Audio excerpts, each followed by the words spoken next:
2026 April 9 Assam రాష్ట్రంలో assembly elections జరుగుతున్నాయి. బయట నుంచి చూసే వాళ్ళందరికీ ఇది చాలా సింపుల్ ఎలక్షన్. ఎందుకంటే అస్సాం ముఖ్యమంత్రి హిమంత బిశ్వా శర్మ చాలా స్ట్రాంగ్ లీడర్. ఆయనకు ఎక్కడా తిరుగులేదు.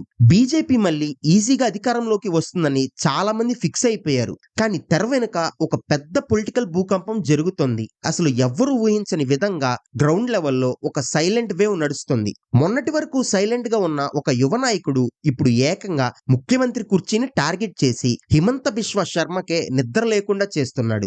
ఒకప్పుడు తండ్రి చాటు బిడ్డగా పాలిటిక్స్ లోకి వచ్చిన ఆ యువకుడు ఇప్పుడు అస్సాం రాజకీయాల్లో ఒక తుఫాన్లా ఎలా మారాడు? 2023లో జరిగిన ఒకే ఒక్క డెసిషన్ అస్సాం మ్యాప్ నే పూర్తిగా ఎలా మార్చేసింది? ఈసారి అస్సాం సీఎం సీటు ఎవరిది అనే దానిపైన వస్తున్న ఆ షాకింగ్ ప్రిడిక్షన్ ఏంటి? ఇవన్నీ తెలుసుకోవాలంటే మనం కొంచెం వెనక్కి వెళ్ళాలి. అస్సాం పాలిటిక్స్ లో జరిగిన ఒక పెద్ద ద్రోహం, ఒక రివెంజ్, ఒక మాస్టర్ మైండ్ గురించి మనం మాట్లాడుకోవాలి. ఎందుకంటే ఇది కేవలం రెండు పార్టీల మధ్య జరుగుతున్న ఫైట్ కాదు. ఇది ఇద్దరు వ్యక్తుల మధ్య దశాబ్దాలుగా రగులుతున్న ఒక పర్సనల్ వార్. మనం చూస్తే అస్సాం రాజకీయాలు ఎప్పుడూ చాలా డిఫరెంట్ గా ఉంటాయి. అక్కడ ఎమోషన్స్ ఎక్కువ. ఆ ఎమోషన్స్ ని కరెక్ట్ గా క్యాచ్ చేసిన వాళ్ళే అక్కడ కింగ్ అవుతారు. ఒకప్పుడు అస్సాంలో కాంగ్రెస్ పార్టీకి ఎదురు లేదు. తరుణ్ గొగోయ్ అనే ఒక పెద్ద లీడర్ అస్సాంకి ముఖ్యమంత్రిగా ఉండేవారు. ఆయన అస్సాం ప్రజలందరికీ ఒక ఫాదర్ ఫిగర్ లాంటి వాడు. కానీ ఆయన వెనుక ఒక మాస్టర్ మైండ్ ఉండేవాడు. ఆయనే హిమంత బిశ్వా శర్మ.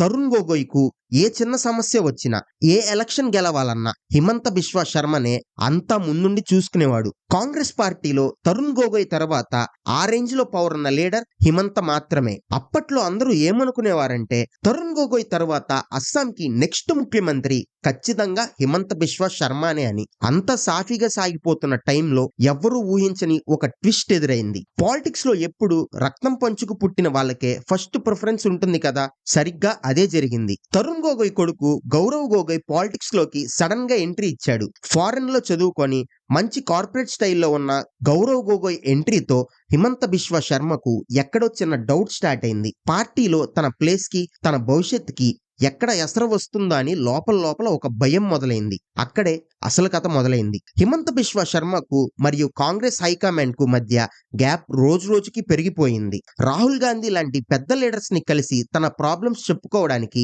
హిమంత ఢిల్లీకి వెళ్తే అక్కడ ఆయనకి సరైన రెస్పాన్స్ దొరకలేదు అని చాలా రిపోర్ట్స్ వచ్చాయి. ఆ ఒక్క అవమానం హిమంత బిశ్వా శర్మను పూర్తిగా మార్చేసింది.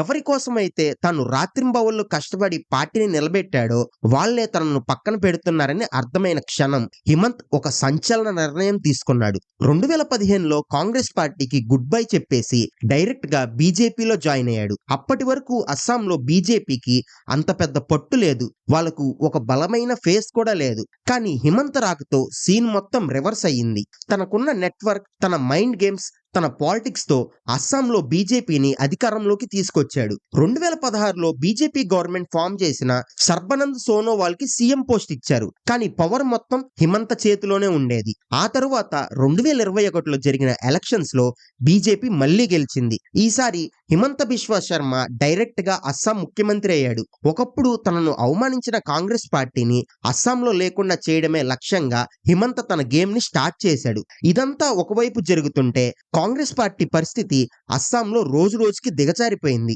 సీనియర్ లీడర్స్ అందరూ ఒక్కొక్కరిగా పార్టీ వదిలేసి వెళ్లిపోతున్నారు. 2020లో తరుణ్ గొగోయ్ చనిపోయారు. అప్పటికి గౌరవ్ గొగోయ్ ఒక ఎంపీగా ఉన్నప్పటికీ ఆయనకి అస్సాం మొత్తం మీద అంత పెద్ద కమాండ్ లేదు. చాలా మంది ఏమనుకున్నారంటే తరుణ్ గొగోయ్ చనిపోవడంతో అస్సాంలో కాంగ్రెస్ కథ ముగిసిందని. హిమంత బిశ్వా శర్మ కూడా అదే అనుకున్నాడు. ఇక తనకు తిరుగులేదు, అస్సాం మొత్తం తన కంట్రోల్లోనే ఉందని ఫిక్స్ అయ్యాడు. కానీ రాజకీయాల్లో ఎప్పుడు ఏం జరుగుతుందో ఎవ్వరూ ఊహించలేరు కదా. సరిగ్గా 2024లో లోక్సభ ఎలక్షన్స్ టైంలో ఒక పెద్ద మిరాకిల్ జరిగింది. అప్పటి వరకు ఒక సేఫ్ సీట్ లో ఎంపీగా గెలుస్తున్న గౌరవ్ గొగోయ్ ఈసారి డిలిమిటేషన్ వల్ల తన సొంత సీటు మారడంతో జోహార్ట్ అనే సీట్ నుంచి పోటీ చేయాల్సి వచ్చింది. జోహార్ట్ అనేది బీజేపీకి ఒక పెద్ద కంచుకోట. అక్కడ బీజేపీని ఓడించడం దాదాపు అసాధ్యమని అందరూ అనుకుంటారు. హిమంత్ బిశ్వా శర్మ స్వయంగా రంగంలోకి దిగి గౌరవ్ గొగోయ్ ని ఓడించడానికి తన సాయశక్తులా ప్రయత్నించాడు. కానీ రిజల్ట్ వచ్చిన రోజు అందరికీ మైండ్ బ్లాక్ అయింది. ఆ బీజేపీ కంచుకోట్లో గౌరవ్ గొగోయ్ భారీ మెజారిటీతో గెలిచాడు. ఆ ఒక్క గెలుపు అస్సాంలో రాజకీయాలను ఒక్కసారిగా షేక్ చేసింది. గౌరవ్ గొగోయ్ గెలుపు మామూలు గెలుపు కాదు. ఇది అస్సాం ప్రజల్లో ఉన్న ఒక సైలెంట్ మార్పుకు సంకేతం. హిమంత బిశ్వ శర్మ ఎంత స్ట్రాంగ్ లీడర్ అయినా 10 ఏళ్లుగా అధికారంలో ఉన్న బీజేపీ మీద ప్రజల్లో ఎక్కడో ఒక చిన్న యాంటీ ఇంక్యుబెన్సీ మొదలైందని ఆ ఎలక్షన్ రిజల్ట్ ప్రూవ్ చేసింది. ఆ రోజు నుంచి గౌరవ్ గొగోయ్ గ్రాఫ్ అమాంతం పెరిగిపోయింది. కాంగ్రెస్ పార్టీకి ఆయన ఇప్పుడు అస్సాంలో ఏకైక ఆశాకిరణం. ఈసారి 2026 ఎలక్షన్స్ లో కాంగ్రెస్ తరపున ముఖ్యమంత్రి అభ్యర్థి ఆయనే అని అందరికీ అర్థమైపోయింది. ఇక్కడే హిమంత బిశ్వ శర్మ తన మాస్టర్ బ్రెయిన్ వాడాడు. ప్రజల మూడు మారుతుందని అర్థమైన వెంటనే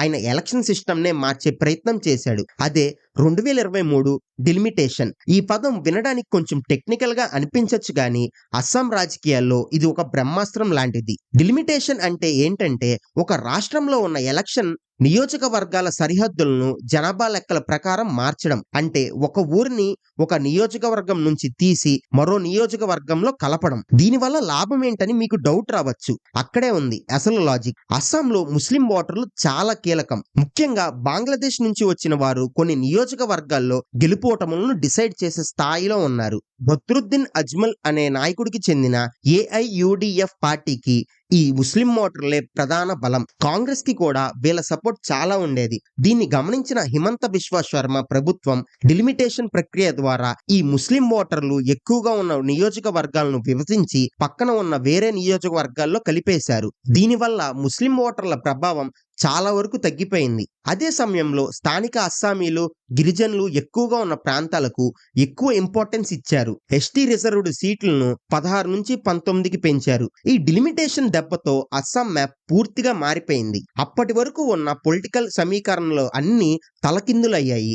బద్రుద్దీన్ అజ్మల్ పార్టీ దాదాపు కనుమరుగయ్యే పరిస్థితికి వచ్చింది. ఇక కాంగ్రెస్ పార్టీ కూడా తమ పాత ఓట్ బ్యాంక్ మీద ఆధారపడి గెలవడం కష్టమని వాళ్ళకు అర్థమైంది. హిమంత బిశ్వ శర్మ చేసిన ఈ మాస్టర్ స్ట్రోక్ చూసి పొలిటికల్ అనలిస్టులు కూడా షాక్ అయ్యారు. ఎలక్షన్ జరగక ముందే సగం ఎలక్షన్ ని హిమంత్ గెలిచేశాడని చాలా మంది మీడియాలో రిపోర్ట్స్ రాశారు. ఇక 2026 ఎలక్షన్స్ దగ్గర పడుతున్న కొద్దీ పాలిటిక్స్ మరింత హీట్ ఎక్కాయి. హిమంత బిశ్వ శర్మ కేవలం డిలిమిటేషన్ మీద మాత్రమే ఆధారపడలేదు. అస్సాం ప్రజలను ఆకట్టుకోవడానికి ఎన్నో స్కీమ్స్ తీసుకొచ్చాడు. మహిళల కోసం, యువత కోసం వేల కోట్ల రూపాయలు ఫండ్స్ రిలీజ్ చేశాడు. అరుణోదయ్ లాంటి స్కీమ్స్ ద్వారా ప్రతి నెల లక్షలాది మహిళల అకౌంట్ లో డబ్బులు వేస్తూ వాళ్ళ సపోర్ట్ సంపాదించాడు. మరోవైపు తమ ఐడెంటిటీని కాపాడుకోవాలనే లోకల్ సెంటిమెంట్ ని కూడా చాలా స్ట్రాంగ్ గా ప్రజల్లోకి తీసుకెళ్లాడు. అక్రమ చొరబాటుదారులని బయటికి పంపుతామని, అస్సాం కల్చర్ ని కాపాడతామని చెప్తూ లోకల్ అస్సామీల మనసులు గెలుచుకునే ప్రయత్నం చేశాడు. ఇవన్నీ చూస్తుంటే బీజేపీ గెలుపు నల్లేరు మీద నడకలా అనిపించింది. కానీ ఇక్కడే ఎవరు ఊహించని ఒక అన్ఎక్స్పెక్టెడ్ డెవలప్మెంట్ జరిగింది. అదే అపోజిషన్ పార్టీ ఏకీకరణ. గౌరవ్ గొగోయ్ కి ఒక విషయం చాలా క్లియర్ గా అర్థమైంది. ఒంటరిగా బీజేపీని ఎదుర్కోవడం అసాధ్యం. అస్సాంలో ఉన్న చిన్న చిన్న పార్టీలన్నిటినీ కలిపితే తప్ప హిమంత బిశ్వ శర్మను కొట్టలేమని ఆయనకు తెలుసు. అందుకే గతంలో కాంగ్రెస్ తో గొడవపడి దూరమైన పార్టీలన్నిటినీ తిరిగి ఒకే గొడుగు కిందకి తెచ్చే ప్రయత్నం చేశాడు. అలా పుట్టిందే ఏఎస్ఎం. ఇందులో కాంగ్రెస్ తో పాటు లెఫ్ట్ పార్టీలు, కొన్ని లోకల్ పార్టీలు జాయిన్ అయ్యాయి. కానీ అసలు ట్విస్ట్ ఏంటంటే ఈ ఎలక్షన్ లో ఒక గేమ్ చేంజర్ గా మారబోయే నాయకుడు అఖిల్ గొగోయ్. అఖిల్ గొగోయ్ అంటే అస్సాంలో ఒక ఫైర్ బ్రాండ్ లీడర్. రైజోర్ దల్ అనే పార్టీకి ఆయన అధ్యక్షుడు.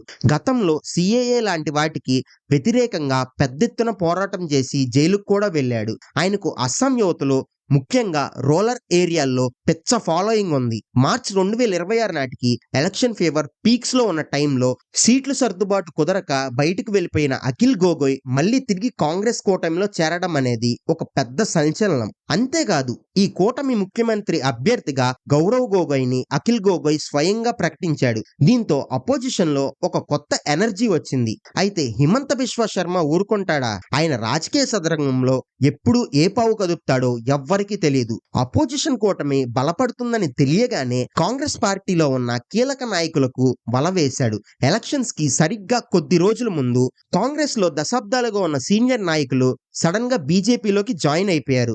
ఇది కాంగ్రెస్ కి ఒక పెద్ద షాక్. ఎలక్షన్ టైంలో ఇలా సీనియర్ లీడర్స్ పార్టీ మారడం అనేది జనాల్లో ఎంతో కొంత తప్పుడు సంకేతాలకు పంపుతుంది. హిమంత బిశ్వా శర్మ వాళ్లకు బీజేపీ టికెట్స్ కూడా ఇచ్చేశాడు. తాను వరుసగా ఆరోసారి గెలవబోతున్న జాలుక్బారీ నియోజకవర్గం నుంచి ఒక భారీ ర్యాలీతో నామినేషన్ కూడా వేశాడు. ఆ క్రౌడ్ చూసి హిమంత ఒక్కటే డైలాగ్ చెప్పాడు, మేము గవర్నమెంట్ ఫామ్ చేయడం కన్ఫర్మ్, ఎన్ని సీట్లు వస్తాయో ఏప్రిల్ 9న మాత్రమే చెప్తాము అని. ఆ కాన్ఫిడెన్స్ చూసి నిజంగానే బీజేపీ వైపు గాలి వీస్తుందేమో అనిపిస్తుంది. కానీ మనం ఇక్కడ ఒక డీప్ పాయింట్ ని అర్థం చేసుకోవాలి. రాజకీయాల్లో కనిపించేది ఎప్పుడూ పూర్తిగా నిజం కాదు.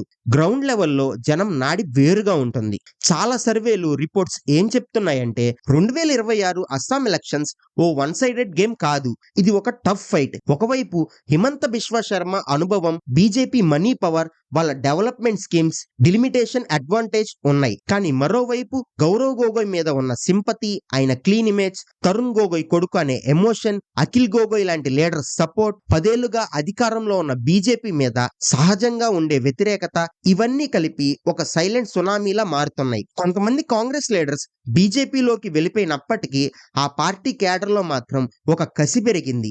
ఎలాగైనా హిమంత బిశ్వా శర్మను ఓడించాలనే ఒక పట్టుదల వాళ్ళలో కనిపిస్తుంది. అసలు మనం ఇక్కడ ఆలోచించాల్సిన ఒక హిడెన్ డీటెయిల్ ఉంది. హిమంత బిశ్వా శర్మ ఎందుకు అంత అగ్రెసివ్ గా కాంగ్రెస్ లీడర్స్ ని లాక్కుంటున్నాడు? బీజేపీ నిజంగా అంత స్ట్రాంగ్ గా ఉంటే పక్క పార్టీ నాయకులు ఎందుకు అవసరం? దీని వెనుక ఉన్న లాజిక్ ఏంటంటే, హిమంత్ కు ఒక భయం ఉంది.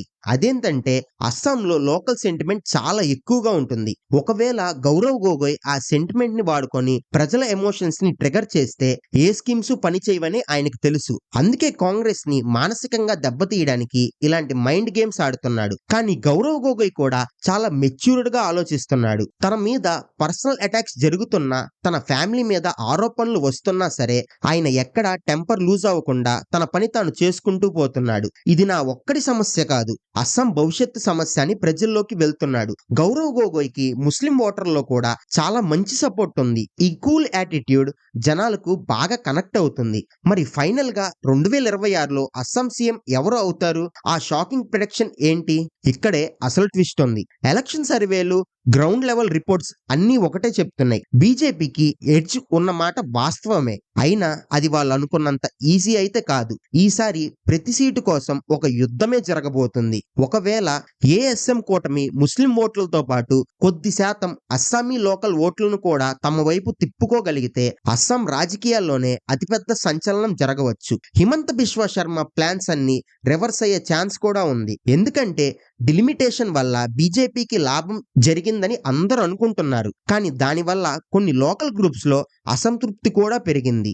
ఆ అసంతృప్తిని కాంగ్రెస్ ఎలా క్యాష్ చేసుకుంటుంది అనేదే ఇక్కడ అసలు పాయింట్. ఒకవేళ బీజేపీకి మ్యాజిక్ ఫిగర్ రాకపోతే అప్పుడు ఈ చిన్న పార్టీలన్నిటికీ డిమాండ్ పెరుగుతుంది. అప్పుడు అఖిల్ గొగోయ్ లాంటి వాళ్ళే కింగ్ మేకర్స్ అవుతారు. మొత్తంగా చూస్తే అస్సాం 2026 ఎలక్షన్స్ ఒక రియల్ లైఫ్ థ్రిల్లర్ ని మించిపోయి, ఒకవైపు అపారమైన రాజకీయ అనుభవం ఉన్న హిమంత బిశ్వా శర్మ, మరోవైపు తండ్రి వారసత్వాన్ని నిలబెట్టాలని పోరాడుతున్న గౌరవ్ గొగోయ్. ఎత్తులు, పై ఎత్తులు, పార్టీ ఫిరాయింపులు, ఎమోషనల్ స్విచ్లు, ఇవన్నీ అస్సాం పాలిటిక్స్ ని నెక్స్ట్ లెవెల్ కి తీసుకెళ్లాయి. ఏప్రిల్ 9న జనం వేసే ఓటు, మే 4న వచ్చే రిజల్ట్, ఈ 2 డేట్స్ అస్సాం భవిష్యత్తును మాత్రమే కాదు, దేశ రాజకీయాల్లో ఒక కొత్త చాప్టర్ ని డిసైడ్ చేయబోతున్నాయి. ఎవరు ఎవరికి తక్కువ కాదు, కానీ కుర్చీ మాత్రం ఒక్కరిదే. చూద్దాం ఆ కుర్చీలో ఎవరు కూర్చుంటారో. హిమంత్ తన పవర్ ని మళ్ళీ నిలబెట్టుకుంటాడా, లేక గౌరవ్ గొగోయ్ ఒక కొత్త చరిత్ర సృష్టిస్తాడా అనేది ఇంకొన్ని రోజుల్లో తెలిసిపోతుంది. ఇక ఈ మొత్తం స్టోరీ చూశాక అస్సాం పాలిటిక్స్ ఎంత కాంప్లెక్స్ గా ఉన్నాయో మీకు అర్థమై ఉంటుంది. అస్సాంలో హిమంత బిశ్వా శర్మ కంటిన్యూ అవుతాడా, లేక గౌరవ్ గొగోయ్ నిజంగానే కొత్త ముఖ్యమంత్రి అవుతాడా? మీరేమనుకుంటున్నారో కింద కమెంట్స్ లో మీ ఒపీనియన్ షేర్ చేయండి. అలాగే ఇలాంటి మరిన్ని real ground level politics videos కోసం మన ఛానల్ ని సబ్స్క్రైబ్ చేసుకోండి. ఈ వీడియోని మీ ఫ్రెండ్స్ అండ్ ఫ్యామిలీ మెంబర్స్ తో షేర్ చేయండి. అలాగే వాళ్ళ ఒపీనియన్ కూడా అడగండి. నెక్స్ట్ వీడియోలో కలుద్దాం. Bye bye.